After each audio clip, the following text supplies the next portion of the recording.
ne peux pas commencer sans vous souhaiter à toutes et à tous une très très bonne année 2011, en particulier avec nous au Collège de France. Je vous remercie de votre fidélité à ces cours. J'ai essayé cette fois-ci, dans la suite du thème général de cette année, des présentations de cette année sur le passage des barrières, de mettre ensemble, d'assembler, si je puis dire, un cours, une lecture sur le passage de la barrière essentiellement urinaire, qui certes n'est peut-être pas une barrière extrêmement noble par rapport, par exemple, à la barrière hémato-encéphalique ou pour ma part à la barrière intestinale, mais je plaisante car la barrière urinaire est quelque chose aussi de très très important dans l'économie générale de l'organisme. Et une fois de plus, une barrière est extrêmement ténue puisque, en particulier, tout ce qui concerne la partie tissulaire du rein qui sera éventuellement sujette à infection, le milieu intérieur, encore une fois, le tissu est séparé de ce qui est le milieu extérieur, c'est-à-dire les cavités urinaires, par l'épaisseur d'une monocouche cellulaire. Donc, une fois de plus, cette notion d'une barrière physique extrêmement fragile, assistée, si je puis dire, d'un certain nombre de mécanismes complexes en réseau, y compris, bien entendu, les défenses immunitaires classiques. Donc, on va parler beaucoup, en fait, dans cette présentation, de ces cavités urinaires et de leur infection avec deux pôles finalement, le pôle vésical et le pôle rénal et ce qu'on appelle donc les cavités pyélocalicielles. Donc ça, ce sera la première partie, ce sera mon cours en fait que j'ai essentiellement recentré sur cet aspect. Et la partie séminaire de ce cours, comme vous l'avez vu sur le programme, sera présentée par le professeur François Forestier, qui est un de nos spécialistes. Je reviendrai là-dessus en le présentant, disons, de biologie fœtale et de biologie périnatale, et qui connaît parfaitement bien cet organe finalement transitoire, mais très important, qui est le placenta. Et j'ai voulu que dans cette série de cours, le placenta apparaisse effectivement comme une des barrières majeures qui permet de réguler un certain nombre de fonctions, à la fois dans le développement, bien entendu, de l'embryon puis du fœtus, mais aussi dans sa protection, en particulier contre les agents infectieux. Donc ce sera la deuxième partie de cet après-midi d'enseignement sur l'infection des barrières. Donc on va parler, comme je le disais, de deux pôles. Le pôle vésical du bas appareil urinaire et ses mécanismes d'infection, la vessie, et ce qui est bien entendu plus grave, l'infection du haut appareil urinaire, l'infection de ce qu'on appelle le pyélon et le tissu rénal qu'on appelle la pyélonéphrite. Donc, pour vous donner quelques éléments de base et de réflexion, je suis sûr que pas mal de ces choses, vous les avez en tête de vous-même. Les infections urinaires, que je vais reprendre très régulièrement dans mes diapositives avec l'abréviation IU, en fait, le tractus urinaire est, dans nos régions en tout cas, la première cible et en fait, l'infection urinaire, la première cause de maladies infectieuses. Elle est causée le plus souvent, et on y reviendra, par des souches qu'on appelle des entérobactéries, et tout particulièrement par Escherichia coli. Et initialement, l'accès de ces bactéries au tractus urinaire, qui est dans des conditions naturelles stériles, se fait finalement par effraction de bactéries qui appartiennent pour l'essentiel à la flore intestinale, qui vont éventuellement se collecter au niveau de la région de la peau, dans la région périanale, et qui vont finalement migrer de façon rétrograde, d'abord à travers l'urètre, puis dans la vessie, puis éventuellement par des mécanismes complexes et encore très mal connus vers les cavités rénales. Alors on va parler ici essentiellement de ce qu'on appelle les infections urinaires primitives, c'est-à-dire des personnes éventuellement jeunes, en bonne santé, qui font une infection urinaire sans cause particulière, en particulier sans obstacle, sans malformation des voies urinaires, où là, bien entendu, on peut très vite imaginer qu'une infection... Vous savez que dès qu'un système de drainage dans l'organisme, quel qu'il soit, que ce soit les voies urinaires, que ce soit la vésicule biliaire, est bloqué par un processus mécanique, dans les 48 heures qui suivent, on considère qu'il y aura une infection qui va commencer à se développer avec un niveau de gravité variable. Donc, on va rester plus, parce que ça met peut-être de façon plus importante le micro-organisme en jeu, sur les infections dites primitives, c'est-à-dire celles où le micro-organisme est véritablement équipé pour aller coloniser un appareil urinaire qui, par ailleurs, est parfaitement sain. Comme je vous l'ai dit rapidement, la cause principale de ces infections urinaires primaires, que ce soit les cystites comme les pyélonéphrite, et comprenez bien que dans ce contexte-là, la pyélonéphrite va être en fait l'extension d'une infection initialement vésicale par des micro-organismes qui ont la capacité de remonter et d'aller coloniser les voies urinaires supérieures. Donc dans 80% des cas, pour simplifier les choses, ces infections urinaires sont liées à Escherichia coli. Alors, ce qui est important de considérer, on y reviendra un petit peu dans l'établissement de la carte d'identité génétique et moléculaire de ces bactéries, en particulier de ces Escherichia coli responsables d'infections urinaires,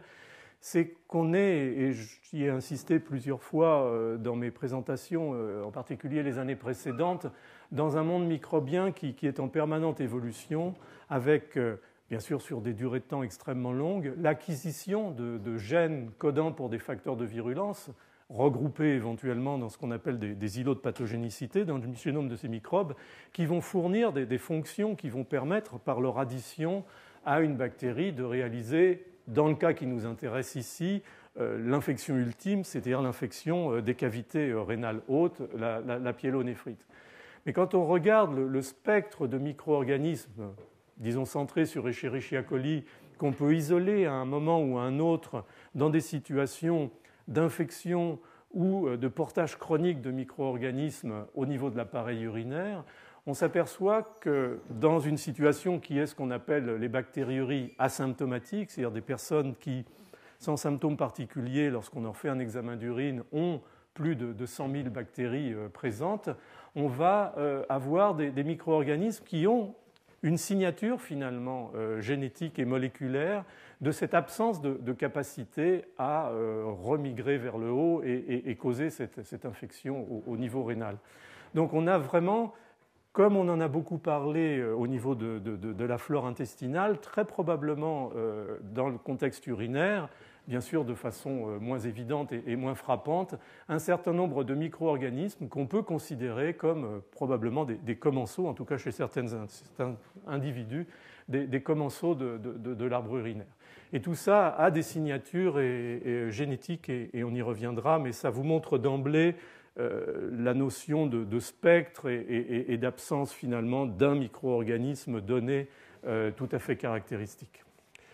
Alors, l'infection urinaire, en dehors des symptômes, je ne vais pas rentrer dans les symptômes cliniques de la cystite, je suis sûr que ce sont des choses dont vous avez entendu parler et que malheureusement peut-être vous avez à un moment ou à un autre eu à subir.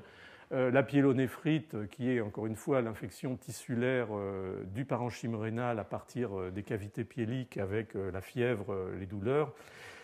Si on regarde les urines simplement pour traduire ce processus d'infection, on voit que les urines sont troubles, et surtout lorsqu'on examine les urines au microscope, après une coloration par le Gram ou le Giemsa, on voit ces deux éléments caractéristiques qui sont les bactéries elles-mêmes, ici des Gram+, ça doit être un Streptococcus saprophyticus, Staphylococcus saprophyticus, et puis bien entendu les polynucléaires neutrophiles qui sont la marque ou l'autre marque de la présence d'un processus infectieux. Et en dehors des symptômes cliniques, c'est vraiment l'association de ces deux éléments à un chiffre très élevé qui signe l'existence de l'infection. Alors, on a déjà parlé du bas appareil urinaire, du haut appareil urinaire. On le redéfinit sur le plan clinique. Il y a la cystite, donc, qui est de loin la forme d'infection urinaire la plus courante, qui touche presque uniquement les femmes. C'est bien entendu une inflammation de la vessie qui est liée au processus infectieux, à la présence du microbe, au développement du microbe et à la réponse de l'hôte qui va entraîner cette inflammation tissulaire. Et elle est donc liée à la prolifération de bactéries intestinales, encore une fois, initialement de type Escherichia coli, qui sont très très nombreuses dans l'environnement de l'orifice urétral. L'autre aspect, bien entendu, est cliniquement plus grave, c'est la pyélonéphrite. C'est là l'inflammation des bassinets rénaux et de la cavité où se collectent les urines, mais aussi du tissu parenchymateux rénal, car on va y revenir sur, disons, l'anatomie structurale du rein. L'infection remonte non seulement dans la cavité pyélique, mais elle va dans les tubules rénaux là où finalement l'épithélium est plus fragile et où l'infection peut se développer dans le tissu rénal. Alors, il peut s'agir, comme je l'ai dit, dans la moitié des cas, en tout cas, d'une complication d'une cystite, en particulier non traitée ou mal traitée, mais on peut retrouver, en particulier chez la femme enceinte, une susceptibilité particulière à ces infections, peut-être par un effet mécanique de compression des urtères qui limite le flux de l'urine, et aussi peut-être par ces fameux immunosuppressions qui existent chez la femme enceinte et qui facilitent dans une certaine mesure la survenue de certains épisodes infectieux. Alors, quelques chiffres, et c'est important pour essayer de mieux cerner la physiopathologie de ces maladies. En fait, entre 20 et 50 ans, les infections urinaires sont en gros 50 fois plus fréquentes chez la femme que chez l'homme. Donc, dans la période, disons, adulte, jeune, c'est vraiment d'abord et avant tout une maladie de la femme qu'on parle de cystite comme de pyélonéphrite. Simplement, la fréquence chez l'homme va augmenter progressivement l'âge avançant, bien sûr en rapport avec la présence de maladies comme les adénomes prostatiques, et le sex ratio va finir par se modifier avec une fréquence de 3 femmes pour un homme chez les sujets âgés. Globalement, sur l'ensemble de la population, la fréquence est de l'ordre de 5%, mais sur une grosse population, ça fait beaucoup de cas, hein, comme vous pouvez l'imaginer. Et encore une fois, comme je l'ai déjà dit, dans 50% des cas, on est dans une situation d'infection primitive, c'est-à-dire de micro-organismes capables de développer une colonisation, une infection, et on reviendra sur cette notion éventuelle d'invasion des tissus, à partir de leur propre capital, je dirais, de gènes et de facteurs de virulence. Ce qui prédomine finalement dans l'infection urinaire, que ce soit la cystite ou la pyélonéphrite, c'est moins l'existence et la survenue de ces affections, qui sont en elles-mêmes, bien entendu, très ennuyeuses, en particulier pour la pyélonéphrite, c'est plus la problématique de la récidive, de la récurrence de ces infections chez un certain nombre d'individus. Et j'essaierai, au cours de cette présentation, de commencer à vous donner un certain nombre de pistes qui ne sont pas toujours exactement ce qu'on imaginait en termes d'explication de ces épisodes récidivants, mais qui illustrent assez bien, disons, une meilleure connaissance de la physiopathologie de ces maladies, en particulier des interactions moléculaires entre ces bactéries responsables d'infections urinaires et disons, les muqueuses vésicales et du haut appareil urinaire. Et puis ici, probablement, je terminerai ma présentation là-dessus, sur le début d'un commencement d'analyse génétique. C'est-à-dire, est-ce qu'il existe des individus qui sont génétiquement plus sensibles que d'autres à être colonisés ou à être infectés par des micro-organismes comme ces Escherichia coli responsables de cystite et de pyélonéphrite. Et ça, ce sont vraiment des développements extrêmement récents qui vont de plus en plus dans ce concept global de ce qu'on appelle la médecine personnalisée. Alors, encore une fois, l'arbre urinaire, le tractus urinaire, dans l'essentiel de sa longueur, depuis la vessie jusqu'au rein, ou inversement, est considéré comme un tractus stérile. Alors, si vous allez avec des sondes et des méthodes d'amplification moléculaire extrêmement sophistiquées et sensibles, vous trouverez bien un microbe par-ci par-là qui se promène dans la vessie, mais globalement, on peut considérer qu'on est dans un environnement stérile. L'urine, normalement, prélevée dans de bonnes conditions chez un individu en bonne santé, ne donne pas lieu à des colonies sur une boîte de pétri. C'est bien sûr un milieu essentiellement aqueux, et le tractus urinaire, encore une fois, en coordination, en complément, en réseau avec cette barrière épithéliale extrêmement fragile,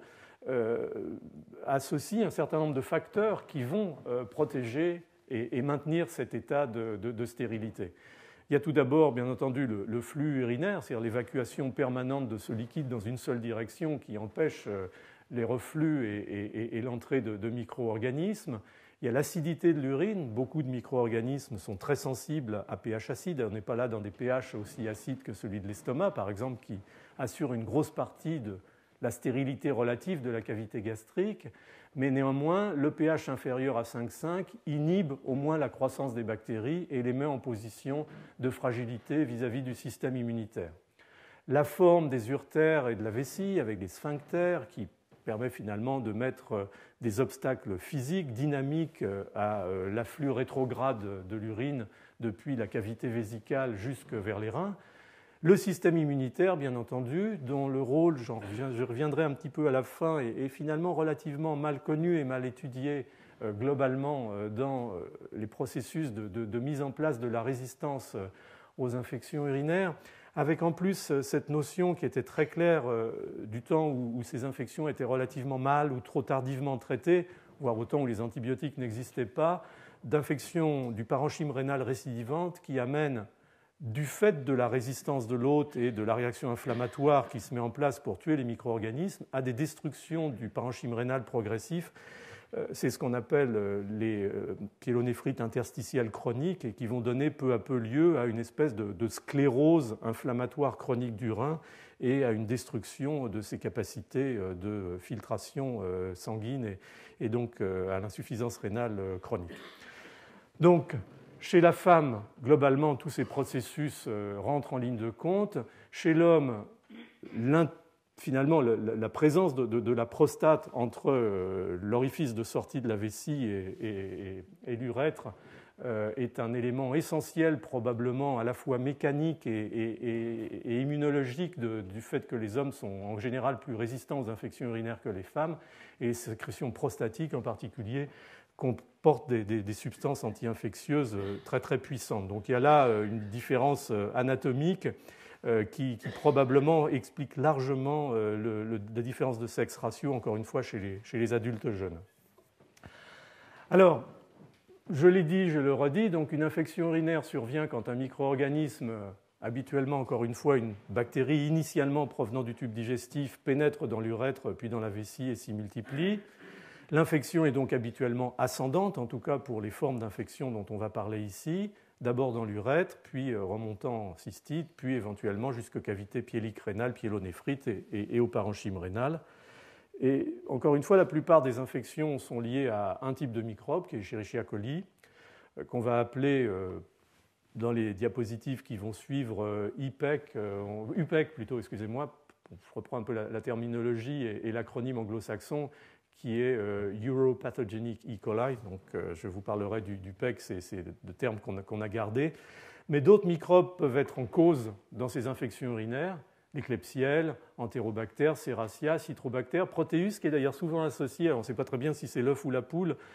à des lithiases rénales. Est-ce que c'est la présence de cette infection de façon chronique ou récidivante qui va donner lieu à la nucléation des calculs, des lithiases, ou est-ce que c'est la présence de lithiases qui va faciliter l'infection par Proteus, en particulier Proteus mirabilis, ce n'est pas toujours très clair. Mais ces situations-là, cliniquement, sont souvent moins claires que cette infection primitive à Escherichia coli chez un adulte en bonne santé et sans anomalie urologique. Et puis, ça a été démontré ces dernières années, ce n'est pas très très récent, l'existence aussi de grammes positifs comme Staphylococcus saprophyticus, dont je vous ai déjà parlé, qui a, comme les bactéries à grammes négatifs, des capacités tout à fait dédiées pour coloniser l'appareil urinaire. Alors, tout de suite, pour essayer de cerner un petit peu les choses, je vous ai dit que un des problèmes, finalement peut-être le problème majeur de l'infection urinaire, en dehors de sa gravité immédiate, variable, la cystite c'est pas très méchant, la pyélonéphrite ça peut l'être beaucoup plus, dans la mesure où ça peut être le point de départ d'une infection plus systémique avec une bactériémie ou une septicémie. Le problème néanmoins majeur des infections urinaires, c'est leur récidive. Et donc la vision classique, quand j'ai moi fait mes études de médecine par exemple, c'était qu'en réalité, les infections récidivantes, en particulier le modèle qui est celui pour lequel les femmes consultent le plus fréquemment, qui est celui de la cystite récidivante, étaient simplement liées au fait que, encore une fois, la région périanale, le périnée, était colonisé de façon relativement chronique par des souches venant bien sûr de la flore intestinale, et que via l'urètre très court et peu protégé chez la femme, ces bactéries revenaient régulièrement dans la vessie, réensemençaient l'épithélium vésical et donnaient lieu à ces cystites récidivantes. Alors ça, c'est une théorie qui finalement est battue en brèche par deux types d'approches, l'une qui est moléculaire et l'autre qui est tout simplement clinique et thérapeutique. Si on veut commencer par la plus compliquée, qui est l'approche moléculaire, beaucoup d'études, j'en ai sélectionné une ici, qui est ce travail de Browner et collaborateurs, a consisté sur une période très prolongée à réisoler systématiquement, bien entendu, à partir d'infections urinaires récidivantes, la souche en question, en particulier l'Escherichia coli en question. Et ce que ces études ont montré contre toute attente, c'est que lorsqu'on appliquait une méthode d'analyse des génomes de ces micro-organismes qui est RFLP, c'est-à-dire qu'en fait on coupe le génome avec des enzymes de restriction qui coupent sur des distances relativement étendues, ce qui fait qu'on peut résoudre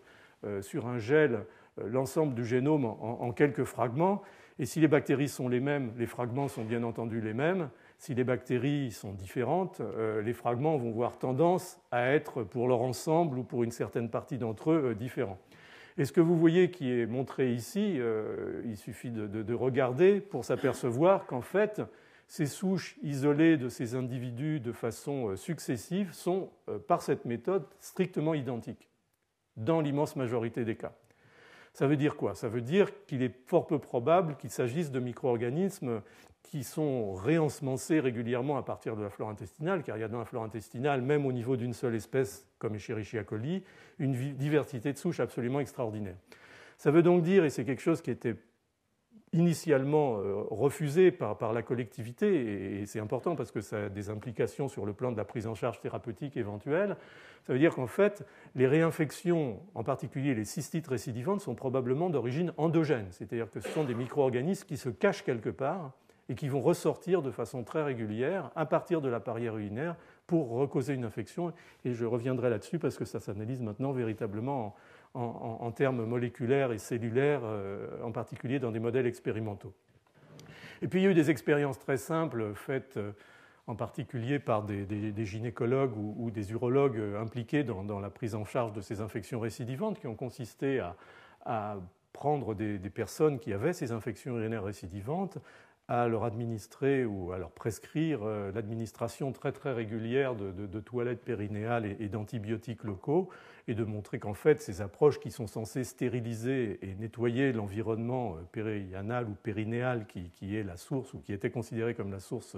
de récidive ne limitaient en rien les récidives infectieuses. Donc on est vraiment dans un contexte de plus en plus, et on y reviendra, de réinfection endogène avec toutes les conséquences que ça peut avoir.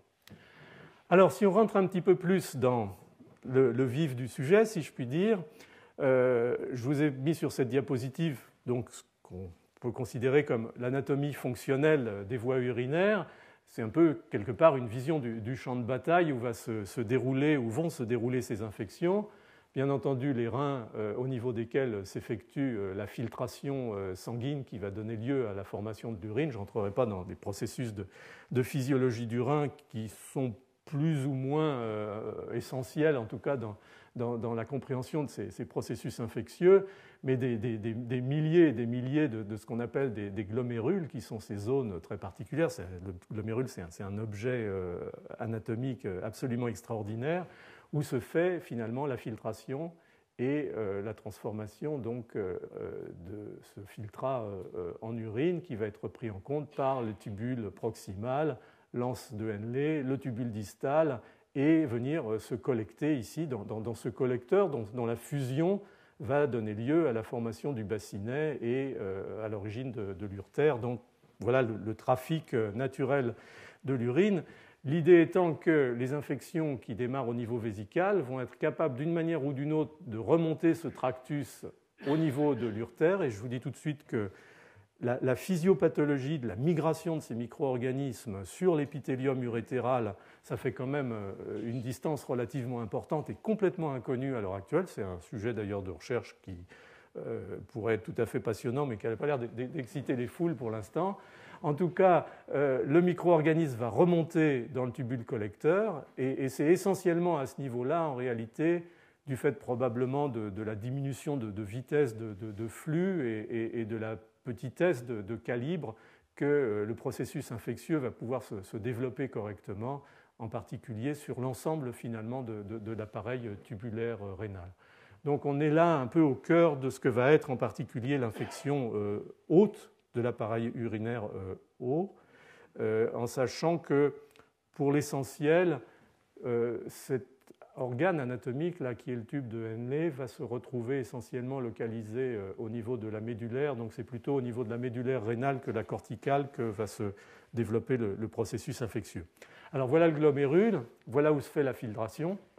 avec la chambre périglomérulaire, et tout ça bien sûr va se résoudre dans ces tubules proximaux que vous voyez d'ores et déjà sous forme d'un épithélium unique ici, avec une lumière centrale qui correspondent en fait au prolongement, bien entendu, de la sortie de ce glomérule. Et puis ensuite, et probablement dans le développement du processus infectieux, dans la capacité des micro-organismes de venir coloniser un certain nombre de différences qui ne sont pas encore véritablement étudiées du fait de la complexité de l'appareil et de la difficulté d'accès et de la difficulté jusqu'à présent, en tout cas, je vous montrerai un exemple à la fin de ce que le microscope à 2 photons, par exemple, peut permettre de faire. Donc une difficulté de ségréger finalement quel épithélium est véritablement en cause et pour quelles raisons il y aurait plutôt lieu d'avoir une colonisation, une infection, une invasion de cet épithélium du tubule collecteur plutôt que du tubule distal, plutôt que du tubule proximal. Voyez simplement que les structures cellulaires, encore une fois, de cette monocouche polarisée sont différentes. Celle-là ressemble beaucoup d'ailleurs à l'épithélium intestinal. Le tubule distal, on a déjà des cellules un petit peu moins bien organisées avec des microvillosités plus courtes, plus déstructurées, même si les jonctions cellulaires sont tout à fait cohésives. Et dans le tubule collecteur, cette espèce de transition qui va amener vers l'urtère avec un épithélium qui est plutôt de type malpigien. Il y a toujours ces phénomènes de transition qui sont d'ailleurs très probablement des sources de régulation pour les micro-organismes et d'apprentissage pour la colonisation du prochain tissu. Donc on est dans des situations qui, encore une fois, sont extrêmement complexes, mais qui, une fois de plus, se résument à que se passe-t-il lorsqu'un micro-organisme se trouve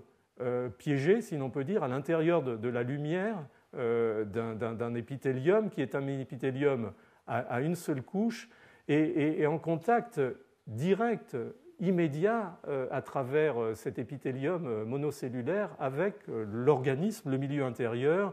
les résistances immunitaires, bien entendu, les cellules inflammatoires. On est là dans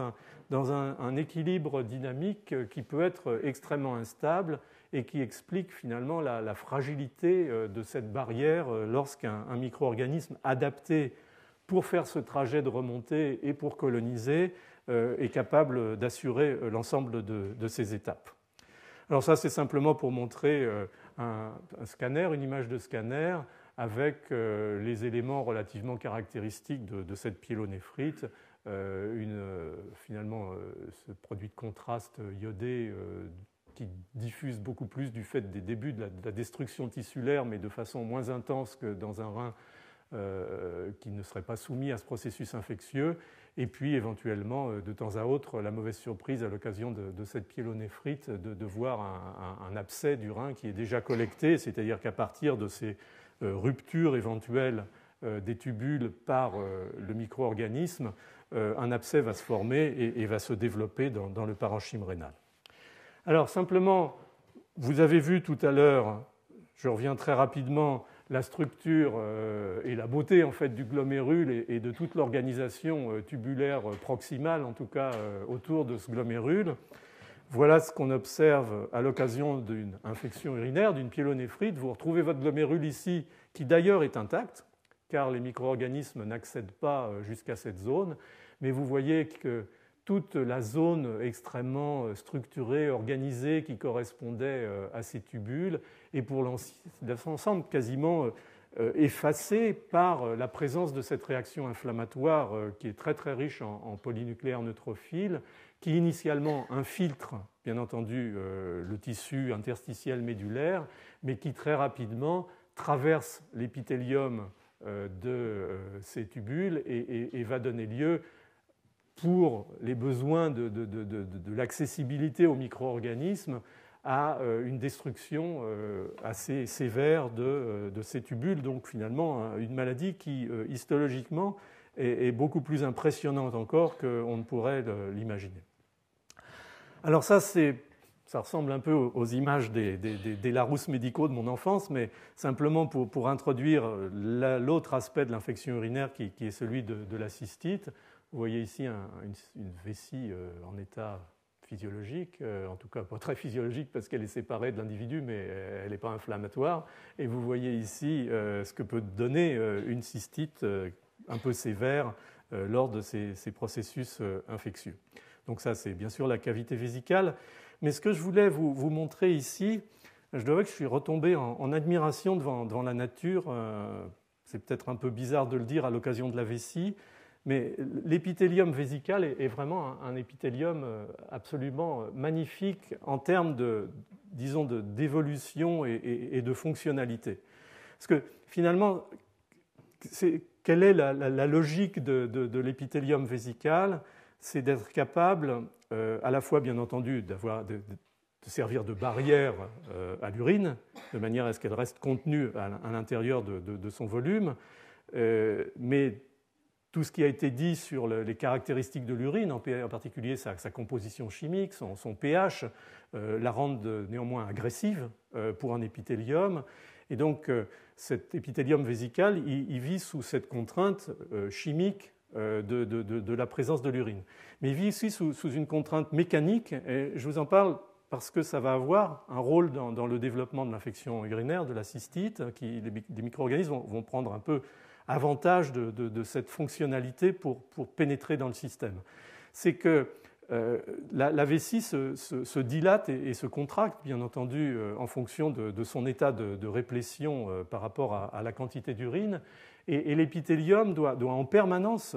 plusieurs fois par jour, s'adapter à ces événements de dilatation progressive et de contraction relativement brutale au moment de la miction, sans qu'il y ait de solution de continuité, sans que l'urine, et a fortiori des micro-organismes s'ils sont présents, puissent profiter de ces situations de distension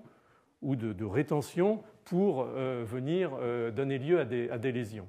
Alors si vous regardez la caractéristique de cet épithélium, il est formé de ces cellules cubiques profondes qui sont en fait les cellules d'où l'épithélium est régénéré. Il est formé ensuite d'une couche pas toujours très facile à différencier de la couche périphérique qu'on appelle les cellules intermédiaires ou les cellules en raquette, parce que, bon, si vous voyez avec des idées un peu larges, vous apercevez qu'il y a un peu une forme de raquette, c'est-à-dire qu'en fait, elle reste relativement adhérente vers les régions profondes et elle commence à se développer et à migrer vers la surface, vers la périphérie. Et puis on a une troisième couche de cellules, plus ou moins d'ailleurs cohérentes, cohésives. C'est surtout ces cellules en raquette qui assurent la cohésion du système, qui assurent finalement la couche superficielle de la vessie. Mais ce qui est intéressant, c'est que si on marque, on colore la surface vésicale, ou on colore la vessie en fait, avec un anticorps monoclonal dirigé contre une protéine qui s'appelle l'uroplaquine 3, on voit que cette uroplaquine, qui est en fait une glycoprotéine de très haut poids moléculaire, qui est un agent protecteur, cette espèce d'écran physique contre, encore une fois, cette présence de facteurs un peu abrasifs que représente l'urine, cette couche périphérique de cellules est vraiment très très lourdement marquée par cette uroplaquine, enfin par cet anticorps anti-uroplaquine. Et en fait, ces cellules en raquette ont une caractéristique à leur surface d'être véritablement structurées par le cytosquelette cellulaire au pôle apical, par la présence de ces molécules d'uroplaquine. Ça fait d'ailleurs, en microscopie électronique à balayage, lorsqu'on détache la cellule superficielle, une image extrêmement jolie et tout à fait géométrique. Et en fait, pour revenir à cette notion de physique, de tension, de distension, rétention lors du développement de l'épithélium vésical dû à la réplétion de la vessie, on a pu voir, ou les études de biologie cellulaire ont montré l'existence en microscopie électronique en particulier de vésicules ou de récessus qui caractérisent la surface de ces cellules en raquette et souvent aussi la surface de ces cellules périphériques. Et en fait, la biologie cellulaire de tout ça consiste en période de dilatation, de distension progressive de l'épithélium, à ce que ces récessus se tendent pour permettre à la vessie, c'est une espèce de réserve de surface de la vessie qui a été internalisée au sein des cellules, et même certaines vésicules, alors ce n'est pas toujours très clair en microscopie électronique lorsqu'on coupe, si on coupe un récessus ou si on coupe véritablement une structure vésiculaire, mais en fait il a été montré très très bien qu'il existe toute une biologie cellulaire avec un véritable processus dynamique de migration de ces vésicules et d'ouverture de ces récessus qui vont permettre, lors encore une fois, de la réplétion vésicale, à l'épithélium d'augmenter considérablement sa surface tout en pouvant la réduire assez rapidement. Donc on est dans un phénomène de va-et-vient tout à fait particulier qui faisait dire que la vessie correspondait vraiment à un épithélium assez fascinant. Alors, par rapport à toute cette architecture, à toute cette anatomie, à toute cette histologie, comment ces UPEC, ces colibacilles responsables d'infections urinaires, produisent leur pathogénicité et assurent la colonisation. Alors, les attributs de virulence pour la cystite ne sont pas tout à fait les mêmes que ceux des attributs de virulence nécessités pour la pyélonéphrite, on y reviendra. Mais si une bactérie veut, entre guillemets, assurer cette physiopathologie dont on a parlé, c'est-à-dire si elle est en mesure d'assurer cette physiopathologie, d'aller de la cystite à la pyélonéphrite, il faut en fait qu'elle exprime par chaque micro-organisme l'ensemble de ce spectre de facteurs de pathogénicité. Alors le trait commun de tous ces micro-organismes, et on y reviendra, c'est l'adhésion. C'est-à-dire que si une bactérie est incapable d'adhérer au tissu épithélial urinaire, vessie ou pyélon ou tubule, elle n'est pas pathogène pour l'arbre urinaire et on oublie tout ce que je vous dis. Un trait discuté, on y reviendra, c'est celui de l'invasion cellulaire. Est-ce qu'il faut, pour que ces processus infectieux se développent, que la bactérie non seulement colonise la surface, ce qu'on pensait jusqu'à présent, mais aussi rentre dans les cellules sous une forme ou sous une autre? Ça reste une question posée et ça reste un trait qui commence à être pris en considération, pas nécessairement pour la phase aiguë encore que, mais essentiellement pour la phase chronique et on y reviendra. Donc, deux catégories de structures supramoléculaires à la surface des bactéries, on y reviendra, qui permettent cette adhésion à l'épithélium suivi de colonisation. Ce qu'on appelle les pili de type 1, qui permettent l'adhésion des bactéries à des résidus au niveau de la vessie, en particulier de l'uroplaquine, qui sont des résidus faits des protéines qui sont lourdement glycosylées et en particulier avec des résidus qui contiennent beaucoup de mannose. Donc ces pili de type 1 vont finalement permettre à la bactérie, grâce à la présence de mannose sur ces glycoprotéines que représente l'uroplaquine, assurer l'adhésion et la colonisation à l'épithélium vésical. Et pour ce qui concerne la colonisation du pyélon et des tubules, il faut une deuxième catégorie totalement différente, à la fois de façon sur le plan génétique et moléculaire, qu'on appelle des pili de type P ou PAP, qui en fait vont permettre l'adhésion non plus à des résidus mannosilés, mais à des glycolipides qui contiennent finalement un dimère de galactose, galactose alpha 1,4 galactose, qu'on appelle vulgairement le résidu gal-gal, sur lequel le pilus va venir se brancher, et je reviendrai là-dessus. Alors, encore une fois, c'est une des questions sur lesquelles on va revenir assez rapidement. Les UPEC ont longtemps été vus comme des pathogènes extracellulaires et on se satisfaisait plutôt de ça. On colonise la surface de l'épithélium, cause une réaction inflammatoire, détruisent les tissus. Ça paraissait relativement simple et ça permettait de les différencier finalement de certain nombre de micro-organismes dits invasifs. On a déjà parlé de l'hystéria la dernière fois, de Shigella, de Salmonelle et ainsi de suite. Donc disons que l'approche génétique et moléculaire paraissait relativement simple. Il s'avère tout de même que beaucoup de travaux à l'heure actuelle montrent que ce soit pour l'épithélium vésical, et on en reparlera, et que ce soit pour l'épithélium tubulaire rénal, un processus d'invasion cellulaire semble pouvoir être à certaines étapes impliqué, et ceci est vrai pour d'autres micro-organismes. En fait, la nature n'est pas si noire et blanche, si l'on peut dire que ça. Il n'y a pas du tout ou rien. À partir du moment où des micro-organismes sont capables d'adhérer extrêmement intimement à une surface, à moins qu'ils aient développé ce qu'on appelle des mécanismes antiphagocytaires qui empêchent la cellule de mobiliser son cytosquelette et de les internaliser, à un moment ou un autre, ils vont rentrer et donc la notion d'invasion va rentrer en ligne de compte. Alors c'est vrai pour d'autres micro-organismes, encore une fois, je vous ai mis là toutes les références récentes sur le sujet. Alors, on a parlé pas mal de l'hôte, on commence à parler du micro-organisme et en particulier de ces UPEC. La question c'est, est-ce qu'il existe effectivement un programme génétique particulier, une signature génétique et moléculaire d'être un Escherichia coli uropathogène et non pas un Escherichia coli entéropathogène ou un Escherichia coli responsable de septicémie ou de méningite chez le nouveau-né, par exemple. Et clairement, phénotypiquement, la première chose qui frappe lorsqu'on compare un Escherichia coli commensal, vivant éventuellement dans le tube digestif, ou les souches de laboratoire comme Escherichia coli K12, et la surface d'un Escherichia coli responsable de maladies urinaires, un UPEC, vous voyez clairement la différence. La surface de l'UPEC est marquée par ces fimbriers ou pili très longs, très denses, dont il est difficile d'imaginer qu'ils n'ont pas un rôle primordial dans ce processus d'adhésion et de colonisation. Alors j'ai déjà parlé dans des leçons précédentes, les années précédentes, de toute cette problématique de la signature génétique et moléculaire de la pathogénicité. Vous savez que pour beaucoup de micro-organismes, en particulier ces entérobactéries qui sont un petit peu le modèle, le paradigme,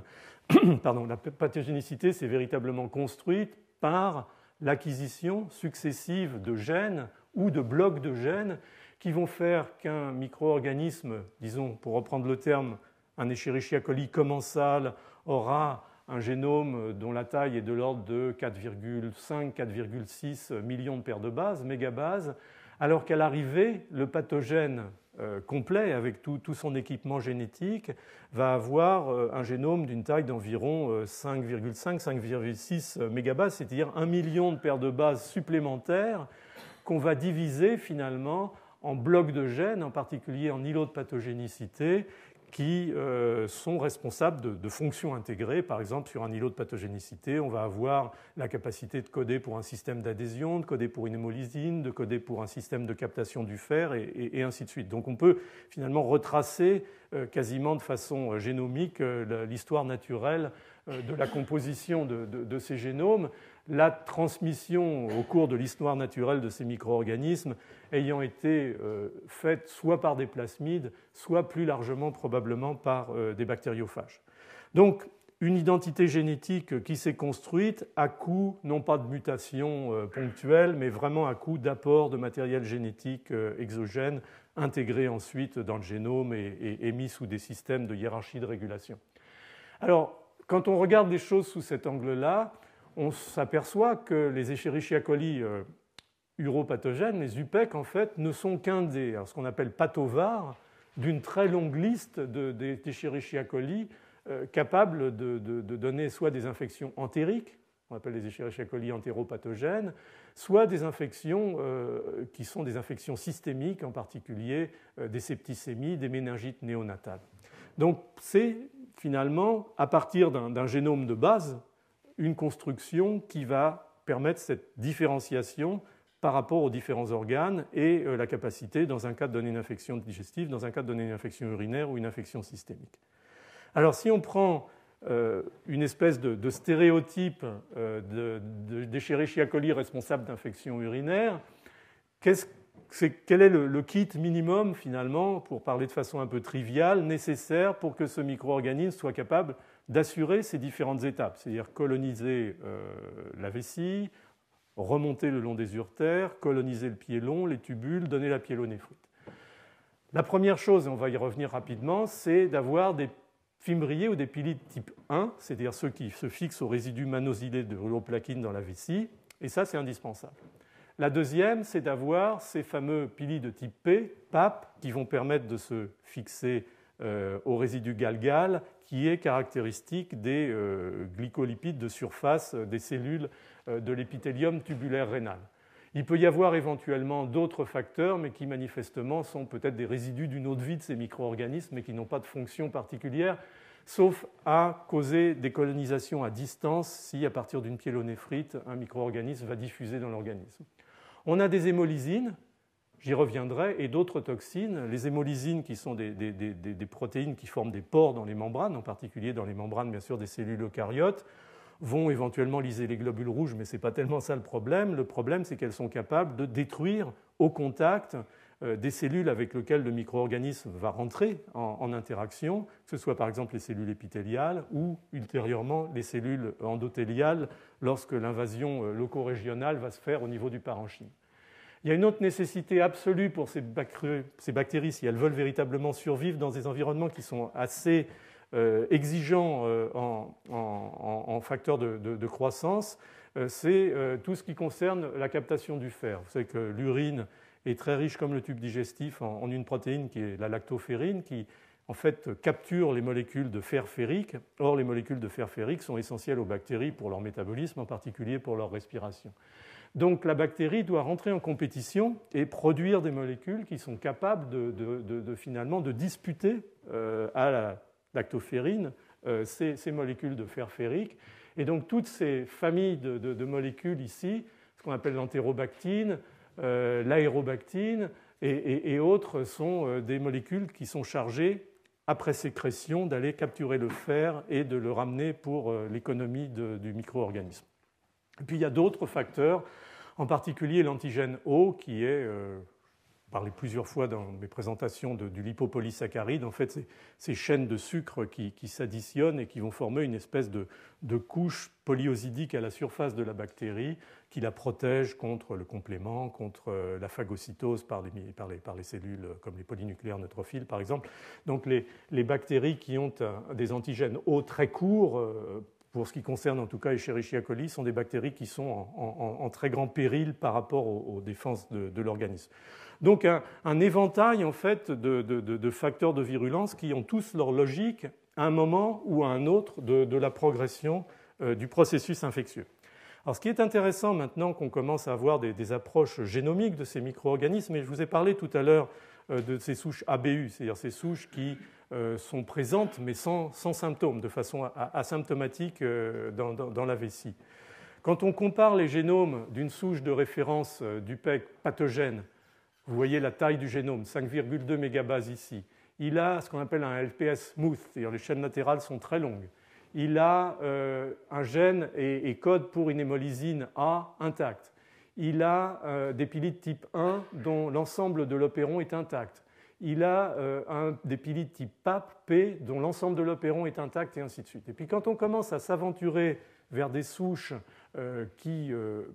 sont moins pathogènes, voire qui sont des souches isolées, encore une fois, de portage asymptomatique, on s'aperçoit très rapidement que ces souches ont quelque chose qui manque. Parfois, le génome reste d'une taille à peu près similaire parce que les dégâts génomiques sont relativement mineurs, mais on va voir par exemple l'absence de pili de type PAP. Ça, c'est rédhibitoire. Cette souche pourra éventuellement coloniser et donner une maladie dans la vessie, une cystite, mais elle sera incapable d'aller plus haut et de coloniser, donner une infection rénale. On va avoir d'autres souches qui ont par exemple un génome qui commence à se déliter un petit peu, avec un lipopolysaccharide ROF, c'est-à-dire que les chaînes latérales sont plus courtes, donc la bactérie est plus sensible aux défenses de l'hôte. L'hémolysine, par contre, est intacte. Il y a une délétion ici dans le gène des pili de type 1. Il y a une mutation ponctuelle dans un élément. Peu à peu, on voit que les choses, par rapport à ces gènes essentiels, se dégradent et on se trouve finalement, comme je le disais au début, dans une espèce à l'échelle de l'histoire naturelle de ces micro-organismes, c'est-à-dire sur des centaines de milliers, probablement des millions d'années, mais peut-être certains événements se passent assez brutalement et on ne s'en rend pas compte en réalité parce qu'on n'a pas une analyse à l'échelle. On commence à la voir maintenant, on peut commencer à séquencer le génome d'une bactérie, mais ça reste des choses quand même limité à certaines études et un petit peu cher. Mais on peut considérer donc, comme je vous l'ai dit, cette capacité d'accumuler des gènes de virulence et de devenir le pathogène parfait, en tout cas par rapport à l'arbre urinaire, mais aussi, parce que tout ça est un équilibre dynamique, la perte de ces gènes et le retour finalement par dégradation génomique à des micro-organismes qui sont plutôt des commensaux urinaires. Et toute la question qui se pose à l'heure actuelle, et on en a déjà plusieurs fois parlé de cette compréhension de pathogènes versus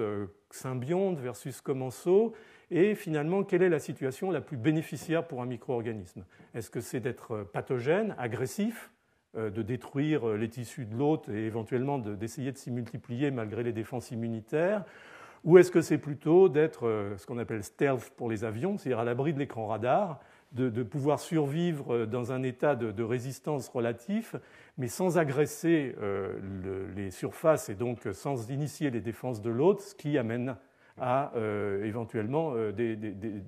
une éradication du micro-organisme. Donc on est là avec les infections urinaires vraiment dans cette discussion et je dois avouer que la génomique a permis véritablement de bien avancer. Alors, la dernière partie de ma présentation, je vais essayer de rentrer un tout petit peu plus dans les détails moléculaires sans vous asséner trop d'informations. Encore une fois, tout ça sera sur le site du collège et vous pourrez voir les diapositives et la présentation filmée avec les références bibliographiques. Donc, l'infection du bas appareil urinaire, je vais surtout poser la question de la récidive, de problématique dominante, comme on l'a dit, qui est celui de la cystite récidivante. Et je vous ai déjà un petit peu vendu la mèche, si je puis dire, en parlant d'étiologie exogène, de réinfection à partir de souches périnéales ou éventuellement d'étiologie endogène. Alors, disons l'infection qui avait été le plus étudiée initialement en termes d'infection urinaire, c'était plutôt la pyélonéphrite pour des raisons évidentes liées à la gravité. Et tout ce qui était cystite était resté, bon, disons, un petit peu négligé du fait qu'encore une fois, que vous le vouliez ou non, certaines infections sont plus nobles que d'autres. Donc la cystite était restée un petit peu en retrait par rapport aux études, disons, génétiques, physiopathologiques et moléculaires. Et le scientifique qui a vraiment donné un petit peu de relief, pas un petit peu, qui a donné du relief à tout ça récemment et qui justement a permis de relier cet aspect très particulier de l'épithélium vésical à la cystite, c'est cette personne ici qui s'appelle Scott Hultgren, qui était D'ailleurs, ce cours va être un hymne à la Suède parce que, curieusement, les Suédois et les Suédoises se sont beaucoup intéressés en tant que scientifiques à l'infection urinaire sous tous ces aspects et ont fait des contributions assez définitives dans tout ça. Mais Scott est allé travailler assez rapidement à Washington University, à Saint-Louis, et c'est là qu'il a finalement montré d'abord le rôle des pili de type 1. Les pili de type 1 sont des pili qui sont exprimés par beaucoup de souches, y compris par des colis commensaux intestinaux, et dont le rôle dans la physiopathologie des infections était resté relativement peu considéré en fait, par la communauté. Ce que Scott a montré, c'est que ces pili de type 1 étaient essentiels à cette étape de colonisation initiale de l'épithélium vésical, avec à la fois un processus d'adhésion et, comme vous le voyez ici, malheureusement pas très bien, un vrai rôle dans l'intégration finalement de cette bactérie dans l'épithélium vésical, dont on imagine assez volontiers qu'elle va se terminer par une véritable internalisation. Donc cette histoire d'adhésion, colonisation, invasion se repose ici. Et là, on va y revenir tout de suite, la structure de ce pili de type 1, avec donc ce que vous avez vu tout à l'heure sur cette photo de microscopie électronique, ces projections et que vous revoyez ici à la surface de la bactérie, qu'on appelle les pili ou les fimbriers, qui sont relativement rigides car ils sont formés par la polymérisation d'une sous-unité de petits poids moléculaires, généralement c'est de l'ordre de 10 à 15 kilodaltons, petites protéines très condensées, très acidiques, qui vont se polymériser avec 3 ou 4 molécules monomères par tour d'hélice et donc donner cette structure très, très stable et très rigide. Mais en fait, ces structures, contrairement à ce qu'on croit généralement, ne sont pas l'organisme d'adhésion lui-même. C'est l'organisme ou c'est le système qui va permettre à la bactérie de présenter ce qu'on appelle son adhésine et son adésine correspond à cette petite structure à l'extrémité, et en particulier la protéine qui va fixer les résidus mannosylés de l'uroplaquine, c'est cette protéine ici, FIMH, ou FIMH. Alors tout ça tient, je ne vais peut-être pas rentrer dans les détails, encore une fois, le document sera disponible, à un système extrêmement sophistiqué. C'est-à-dire qu'on a un opéron qui fait partie d'un îlot dans la bactérie, dans le génome de la bactérie, qui va coder pour des systèmes de régulation, un système invertible qui va mettre l'expression du système sur on ou sous off dans des conditions variables, mais surtout la gène FIMA qui code pour cette ici piline, l'élément qui forme la sous-unité de structure du pilus, FIMC qui est un chaperon, on va revenir tout de suite sur sa fonction, FIMD qui est ce qu'on appelle un usher, on reviendra sur sa fonction aussi, et puis ces gènes FIMH, FIMF, FIMG et FIMH qui, en particulier FIMH, vont former cette petite structure à l'extrémité qui est véritablement en charge du processus d'adhésion. Donc on a un système de présentation, d'externalisation par rapport à la surface bactérienne et le système d'adhésion. Alors, on est dans un gram négatif, donc on a une membrane interne, une membrane externe. Il faut sécréter ces éléments dans ce qu'on appelle le périplasme, et ça, c'est lié à on appelle un appareil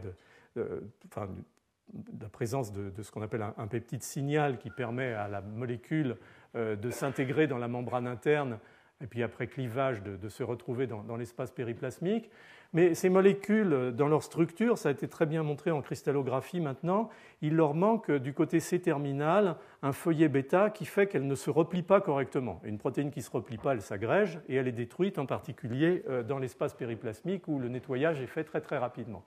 Donc ces molécules doivent être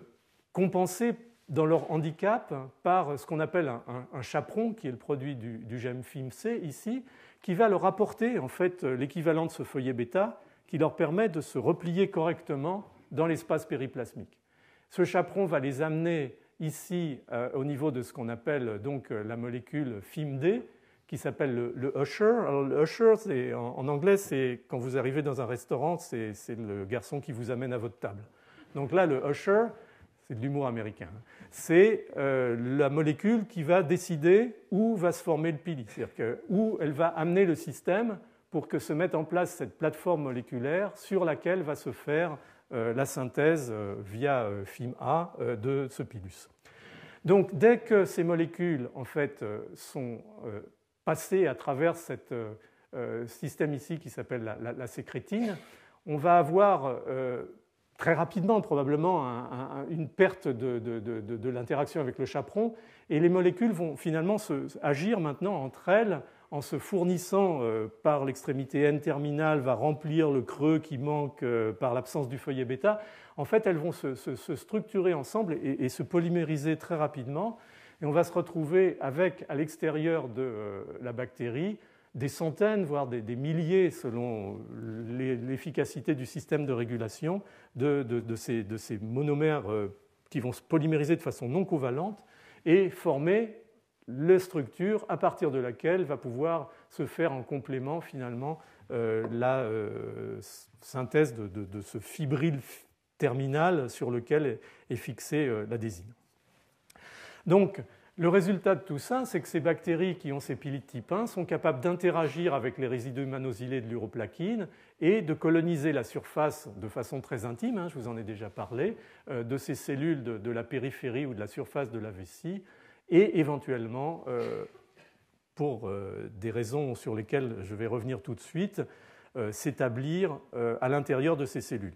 Alors ça suffit très largement à expliquer la cystite, parce que les cellules qui sont finalement engagées par ces micro-organismes très adhésifs vont elles-mêmes signaler, envoyer des signaux de détresse et en particulier produire ce qu'on appelle des chimiokines, en particulier de l'interleukine 8 chez l'homme, qui vont attirer les polynucléaires neutrophiles, qui vont faire diapédèse, diffuser à travers le tissu conjonctif, traverser les différentes couches de cellules pour se rendre là où sont les bactéries colonisatrices. Et bien entendu, tout ça va causer cette inflammation vésicale et les symptômes de cystite. Alors, Il y a probablement, effectivement, pour revenir sur la cystite récidivante, un nouveau paradigme qui est en train d'émerger. Ce que je crois, l'idée, en fait, est qu'on puisse établir, et c'est sans doute quelque chose qui est difficile à réaliser dans beaucoup de tissus, un vrai processus de développement intracellulaire prolongé. Parce qu'en règle générale, par exemple dans l'intestin, la durée de vie d'une cellule épithéliale intestinale, c'est entre 2 et 5 jours depuis la crypte jusqu'à le sommet de la villosité. Puis au bout de 5 jours, la cellule meurt, se détache et disparaît. Donc on peut difficilement imaginer créer un gîte intracellulaire à partir de cellules dont la durée de vie est très courte. Par contre, ces fameuses cellules vésicales, ici, c'est quelque chose qui n'avait pas été finalement pris en considération jusqu'à présent. Leur durée de vie, elle est de 6 mois. Ce sont des cellules de la durée de vie extrêmement longue par rapport à beaucoup de cellules, même pour un épithélium qui est censé se régénérer de façon assez rapide et efficace. Donc on est vraiment là dans un contexte différent qui fait que ces systèmes ont probablement permis à la bactérie d'utiliser cette durée de vie longue des cellules pour créer des niches intracellulaires. Et là revient finalement cette notion sur laquelle j'ai essayé d'insister de cette entre guillemets, anatomie cellulaire au niveau des cellules de l'épithélium vésical, qui est marquée, comme vous le voyez là en microscopie électronique, par la présence de nombreuses vésicules fusiformes, certaines étant simplement, encore une fois, des repliements de l'épithélium, mais d'autres étant véritablement des vésicules, et une vraie biologie cellulaire qui est en train de se développer à l'heure actuelle avec la reconnaissance de petites GTPase comme RAB27B qui peuplent ces vésicules. Ce qui est joli d'ailleurs, c'est que le double marquage là, montre que ces vésicules ou ces récessus sont à la fois couverts ou associés à cette protéine RAB27B et couverts d'uroplaquine en fait. Donc on est là dans la fourniture en permanence au moment du déploiement de l'épithélium vésical de cellules qui sont déjà couvertes d'uroplaquine et qui vont immédiatement rentrer en fonction de protection. Donc clairement, les bactéries qui sont capables de se fixer à l'uroplaquine sont probablement susceptibles d'utiliser ces phénomène quasiment de marée, de marée haute et de marée basse, les vésicules, les récessus rentrent dans la cellule et comme la bactérie est liée à l'uroplaquine, elle va se faire internaliser par les cellules de l'épithélium vésical et finalement former peu à peu, ce qui n'était pas évident initialement et qui est en train d'être démontré très très clairement au niveau en particulier de modèles expérimentaux de cystite chez la souris, un processus certes de colonisation et d'invasion classique, mais aussi la formation progressive dans ces cellules, en particulier celles qui sont très proches de la superficie vésicale, de véritables colonies microbiennes intracellulaires dont le statut, et j'avais fait une présentation là-dessus l'année dernière dans le chapitre des biofilms, est considéré comme un des exemples rares en tout cas de ce qu'on appelle des biofilms intracellulaires, c'est-à-dire que ces bactéries vont acquérir véritablement dans ces cellules à durée de vie longue une véritable vie communautaire. J'espère que vous les voyez ici avec la cellule et cette colonie bactérienne très très importante. Et ces colonies bactériennes vont subir finalement une évolution, c'est-à-dire qu'à certains moments,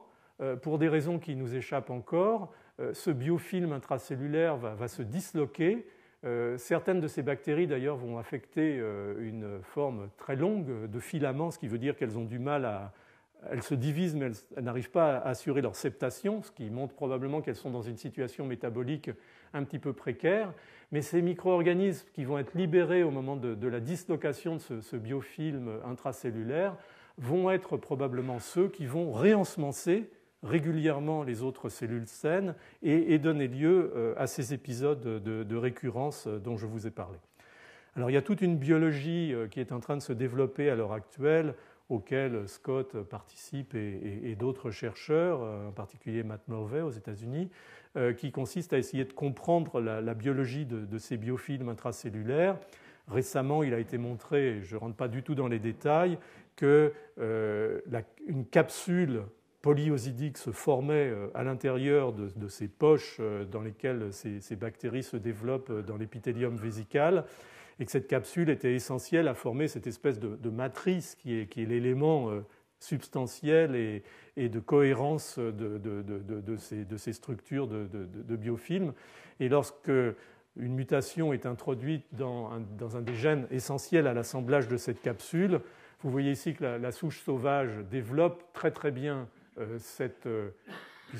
colonie ou ce biofilm intracellulaire dans les cellules superficielles de la vessie, alors que le mutant est incapable de se débrouiller dans cette structure et finalement l'ensemble se disloque très très rapidement et la bactérie est totalement avirulente. Donc on est rentré dans une phase véritablement d'analyse moléculaire cellulaire de cette interface entre les bactéries et la vessie, et une vraie compréhension de la raison de ces cystites récidivantes. Ne me demandez pas comment tout ça peut se traduire à l'heure actuelle en thérapeutique plus efficace, parce que c'est vrai que les cystites récidivantes, c'est un vrai problème chez la femme jeune. Peut-être justement des molécules qui ne sont pas les antibiotiques classiques, dont on sait les problèmes, y compris les problèmes de résistance, mais des molécules qui facilitent le désassemblage de cette capsule, par exemple, pourraient donner lieu à des moyens préventifs relativement simples pour empêcher ces phénomènes de récidive. Alors, pour terminer, j'aurais voulu vous parler des infections du haut appareil urinaire, infections plus nobles, la pyélonéphrite, et c'est l'occasion de rendre hommage là à un autre scientifique suédois qui a fait une partie de sa carrière aux États-Unis, qui est d'ailleurs un très très bon ami qui s'appelle Staffan Normark, qui est celui finalement à qui je pense qu'on peut attribuer la compréhension de l'adhésion, et c'est venu d'ailleurs en fait antérieurement au mécanisme que je vous ai montré pour l'adhésion vésicale par les pili de type 1.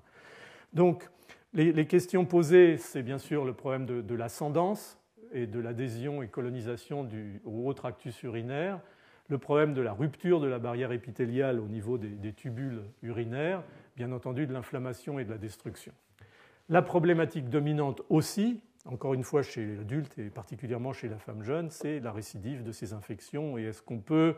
définir, et je terminerai là-dessus, encore une fois, un terrain éventuellement génétique favorable à la survenue de ces infections et à leur récidive. Donc je ne refais pas mon chapitre sur l'assemblage des pili, parce qu'en fait les pili de type PAP, vous le voyez très bien, c'est exactement la même chose que les pili de type 1 dans le concept global, c'est-à-dire dans l'opéron, dans la piline, dans le chaperon, dans le usher, dans la mise en place de cette fibrille et puis la construction du pilus. Donc tout est pareil, sauf que les homologies sont très faibles et surtout, encore une fois, que l'élément presque essentiel dans toute cette interaction qui est l'adésine, que vous voyez ici à l'extrémité et qui est codé par ce gène PAPG, donc on l'appelle PAPG, et lie ce résidu galgal qui est caractéristique, encore une fois, des motifs glycosylés, des glycolipides de la surface des cellules épithéliales. Là, ça avait été un très joli travail, je ne me souviens plus très bien de la date de la publication, montrant pour la première fois en fait qu'au-delà du pilus, il y avait effectivement cette fibrille ici avec l'adésine tout au bout, et c'est ça qui avait finalement illuminé la nécessité d'avoir ces gènes supplémentaires par rapport au gène PAPA qui code pour la piline ici. Donc ça avait véritablement montré que faire un pilus ou un fimbrier n'était pas suffisant, il fallait aussi faire cet organe final de présentation de l'adésine. Alors, juste pour rentrer dans quelques éléments de compréhension du processus inflammatoire, parce que finalement, l'adhésion, la colonisation, c'est bien, mais en soi, ça ne va pas causer l'inflammation du tissu rénal et disons, la destruction des tubules et du parenchyme adjacent. Il faut imaginer, ce qui est de plus en plus clair, et c'est d'ailleurs grâce aux infections urinaires que le concept a émergé initialement, que la cellule épithéliale elle-même, cette cellule polarisée qui va être exposée à ces bactéries qui y adhèrent, va servir de première ligne de perception de la présence du danger microbien et va, au-delà de ses fonctions tubulaires, éventuellement de réabsorption d'eau et d'électrolytes, devenir un vrai pilote de la mise en place de la réaction inflammatoire, grâce à l'activation de ce qu'on appelle en particulier les toll-like récepteurs, je ne reviens pas là-dessus, et en particulier toll-like récepteur 4, qui est celui chargé de la perception du lipopolysaccharide. Alors tout ça amène la mise en place de cascades de signalisation pro-inflammatoire, l'expression de gènes pro-inflammatoires et transforme cette cellule habituellement pacifique en une cellule capable de faire des médiateurs inflammatoires, des molécules d'adhésion pour les cellules inflammatoires, les polynucléaires, des cytokines, des chimiokines et des peptides antimicrobiens. On y reviendra la semaine prochaine pour les infections cutanées. Donc, tout était bien jusqu'à ce qu'on s'aperçoive que les choses étaient probablement plus compliquées que ça, parce que la nature, dans sa grande sagesse, a fait que les toll-like récepteurs sont très peu exprimés au niveau de l'apex des cellules épithéliales. Donc déjà, pour pouvoir les engager pour le lipopolysaccharide, il faut aller les chercher ailleurs, au niveau latérobasal, et encore, leur niveau d'expression est relativement faible. Et ce qui est apparu ces dernières années, et ça c'est vraiment un nouveau paradigme au-delà des évidences, c'est que ce que l'hôte sentait, ce n'était pas uniquement ces PAMP classiques, le lipopolysaccharide, les lipopeptides, le peptidoglycane, mais ça peut aussi être ces fameuses adhésines dont on a parlé. Et il est clair à l'heure actuelle que l'engagement très intime par les pilides type 1 de l'épithélium vésical active par exemple des enzymes de la membrane de la cellule eucaryote qui sont des sphingomyélinases. Ces sphingomyélinases entraînent la libération d'un produit final qui sont des lipides qu'on appelle des céramides. Et ces céramides, par un mécanisme qu'on connaît encore mal, sont capables d'activer via TLR4, probablement en intracellulaire, la voie NF-κB et donc amener la cellule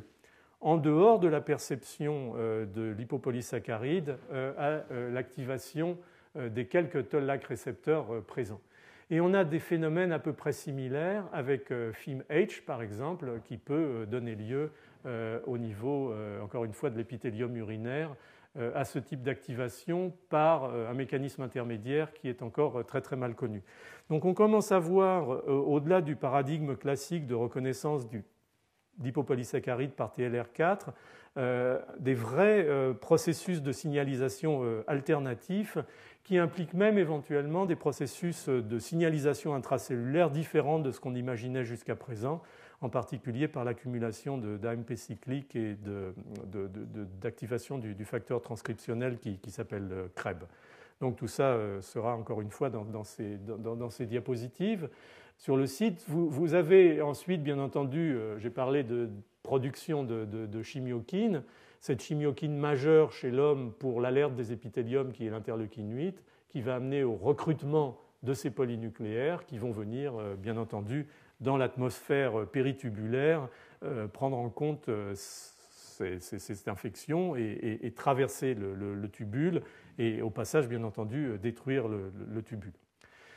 Alors on voit de plus en plus, et le temps passant, je ne vais pas rentrer dans tous les détails, mais de nouveaux paradigmes, y compris de TLR4, régulant non seulement l'inflammation, mais régulant aussi ce processus d'endocytose, exocytose des micro-organismes. Il y a toute une atmosphère autour de ces toll-like récepteurs qui est en train de se créer, avec des papiers éventuellement plus ou moins convaincants, mais néanmoins on commence à voir des choses plus intégrées que simplement l'interaction avec la cellule et l'engagement d'un programme pro-inflammatoire. Néanmoins, il y a un certain nombre d'inconnus majeurs qui restent dans tous ces systèmes. Je vous en ai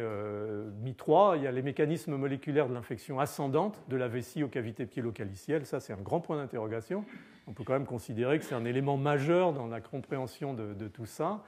Et les mécanismes de colonisation, invasion des cavités urinaires au-delà du processus d'adhésion, on va y revenir rapidement. Et puis, dernier point, les bases génétiques et moléculaires de tout ça. Alors, pour ce qui concerne la prise en compte de l'épithélium par ces bactéries au niveau des piélons et des tubules, il y a un chercheur français, en fait, j'aurais dû mettre sa photo d'ailleurs, c'est pas juste, qui s'appelle Alain Van de Waal, dans une unité INSERM à l'hôpital Bichat, qui est un spécialiste en fait, de l'épithélium polarisé, en particulier urinaire, et qui a bien montré en fait, que ces UPEC, en fonction finalement de l'isolat, il y avait des différences d'un isolat à un autre. Encore une fois, ça a trait à des capacités différentes du fait d'éléments différents dans le génome. Certains avaient la capacité d'être cytotoxiques et véritablement d'induire l'apoptose des cellules tubulaires et donc de se ménager finalement un accès direct à la région sous-épithéliale pour infecter. Et puis d'autres étaient capables essentiellement d'assurer une transcytose, c'est-à-dire de se faire internaliser par le pôle apical et éventuellement de traverser les cellules. Et ce qu'a montré de façon très très élégante, parce que c'est un excellent physiologiste rénal, Alain et son groupe, c'est que ce ne sont pas éventuellement toutes les cellules de l'épithélium tubulaire qui sont soumises à ces processus d'interaction avec le micro-organisme, mais ce sont certaines cellules qui sont plus permissives, qu'on appelle les cellules intercalaires, ici, 5, qui sont des cellules qu'on connaissait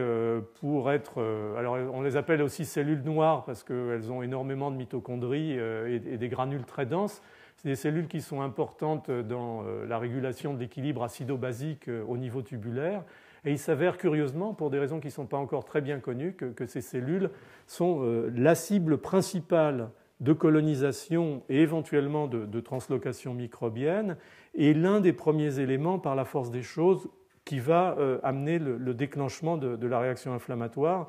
Et ils ont très très joliment montré dans un papier récent, qui a été publié dans le Journal of Experimental Medicine, que tout ça rentrait vraiment dans un cadre de régulation du processus infectieux par des hormones comme la déaminoarginine, la vasopressine. Donc on voit là que la bactérie a pris en compte la physiologie de l'appareil urinaire pour jouer sur les mécanismes de régulation et assurer la colonisation et la réponse inflammatoire. Alors, quelques diapos pour terminer. Agneta Richter-Dalfors, c'est une personne qui probablement est la première à être rentrée, si je puis dire, dans le rein en matière d'imagerie, et avec une méthode qu'on appelle la microscopie biphotonique. On en a déjà parlé. Marc Lecuy vous a montré des exemples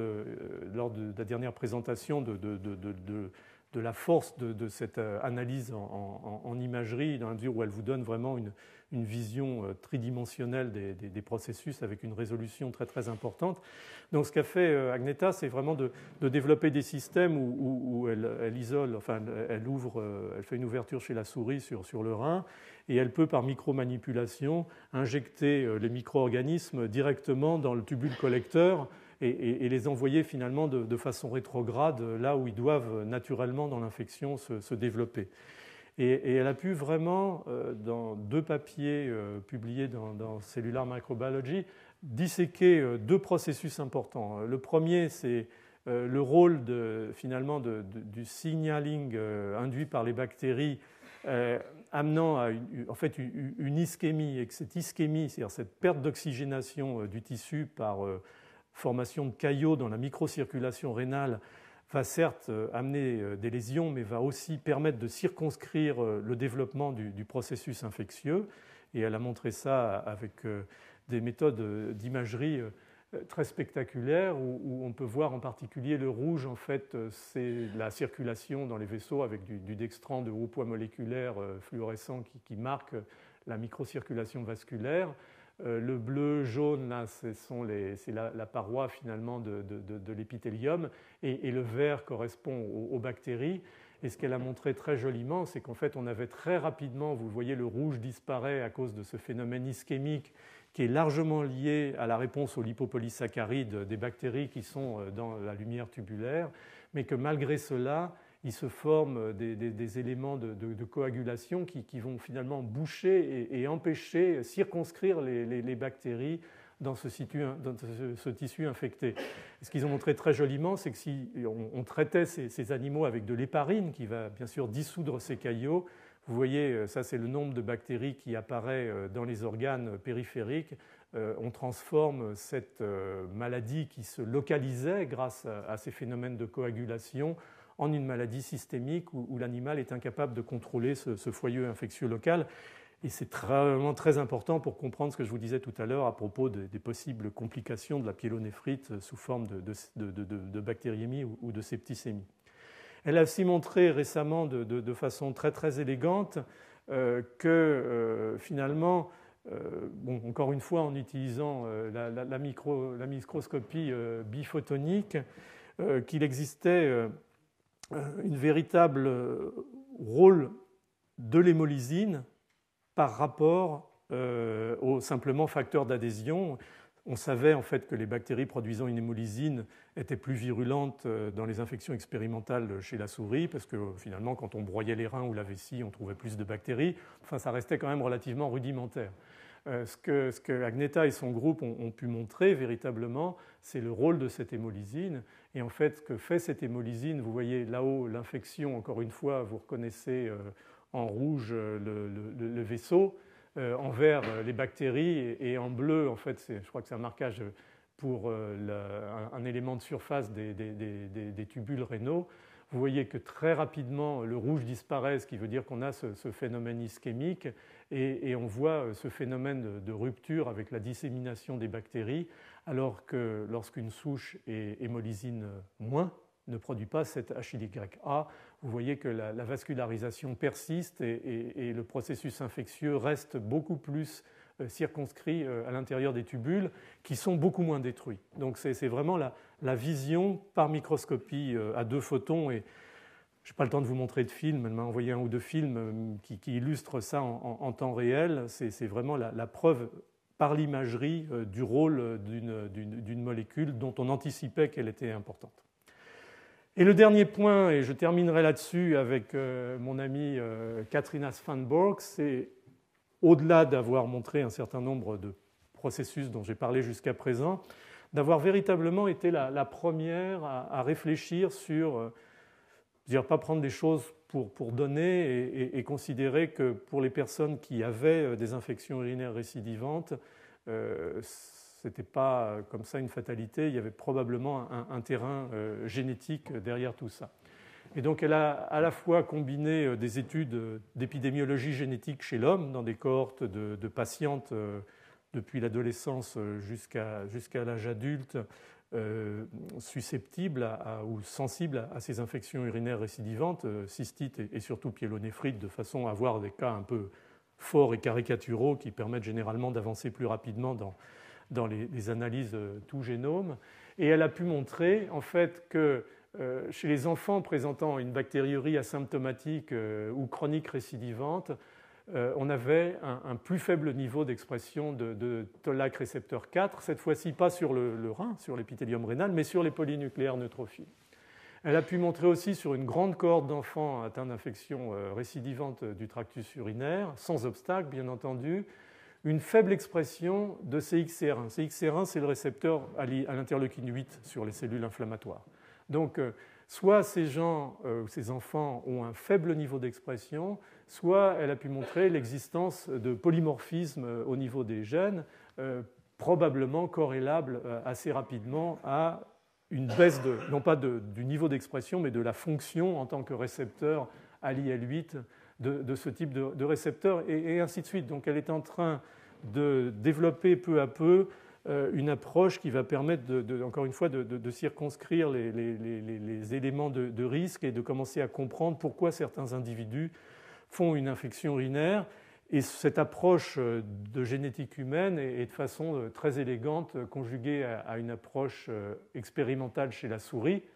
où, à partir d'un certain nombre de paramètres, on peut rebâtir finalement les différences de niveau ou de qualitatives et quantitatives en matière d'infection urinaire qu'on observe chez l'homme. En regardant le niveau d'expression de chimiokines, de récepteurs de chimiokines, de recrutement de polynucléaires neutrophiles, de rapidité de clairance bactérienne et de symptômes, elle a pu montrer que chez un animal ayant TLR4 et tout ce que ça signifie sur le plan de la régulation de la réponse à l'infection et l'équivalent de CXCR1 qui est chez la souris CXCR2, on avait des chimiokines produites et des cytokines, un recrutement de polynucléaires, une clairance bactérienne très efficace, une infection transitoire qui vite se résorbait et finalement pas de tissu, de lésions tissulaires de façon prolongée. Par contre, si on prend une souris TLR4 knockout, qui a été délétée du gène TLR4, mais qui a toujours ce récepteur ici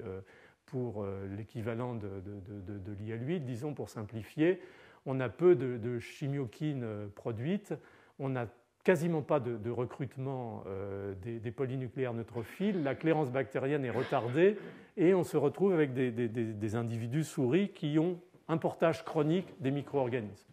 Et puis si maintenant on prend des individus TLR4+, mais n'ayant pas le récepteur CXCR2,